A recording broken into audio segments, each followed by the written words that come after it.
ಎಲ್ಲದಕ್ಕೂ ಬೆಳ್ಳುಳ್ಳಿ ತಿನ್ನುವ ಚೀನಾದವರು ಜಗತ್ತಿನಲ್ಲಿ ಅತಿ ಹೆಚ್ಚು ಬೆಳ್ಳುಳ್ಳಿ ತಿನ್ನುವವರಾದರೆ ಭಾರತವು 7ನೇ ಸ್ಥಾನದಲ್ಲಿದೆ. ಮಸಾಲೆ ವಸ್ತುವಾದ ಬೆಳ್ಳುಳ್ಳಿ ಅಡುಗೆ ಮನೆಗೆ ಹೊಸದಲ್ಲವಾದರೂ ಏಷ್ಯಾದವರು ಆದ್ಯತೆಯಿಂದ ತಿನ್ನುವವರಾಗಿದ್ದಾರೆ. ಬೆಳ್ಳುಳ್ಳಿಯು ಔಷಧಿಯಾಗಿಯೂ ಬಳಕೆಯಲ್ಲಿದೆ. ಚೀನಾದವರು ಪ್ರಪಂಚದಲ್ಲಿ ಅತಿ ಹೆಚ್ಚು ಬೆಳ್ಳುಳ್ಳಿ ತಿನ್ನುವವರು.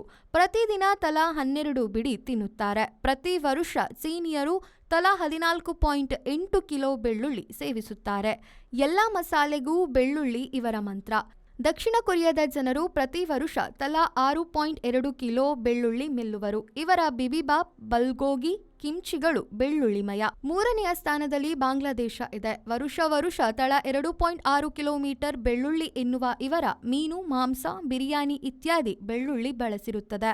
ರಷ್ಯಾದವರು ವರ್ಷಕ್ಕೆ ತಲಾ 2.2 ಕಿಲೋ, ಇಂಡೋನೇಷ್ಯಾದವರು ವರ್ಷಕ್ಕೆ ತಲಾ 1.8 ಕಿಲೋ, ಬ್ರೆಜಿಲ್ನವರು ವರ್ಷಕ್ಕೆ ತಲಾ 1.5 ಕಿಲೋ, ಭಾರತದವರು ವರ್ಷಕ್ಕೆ ತಲಾ 1.1 ಕಿಲೋ ಬೆಳ್ಳುಳ್ಳಿ ಬಳಸುತ್ತಾರೆ.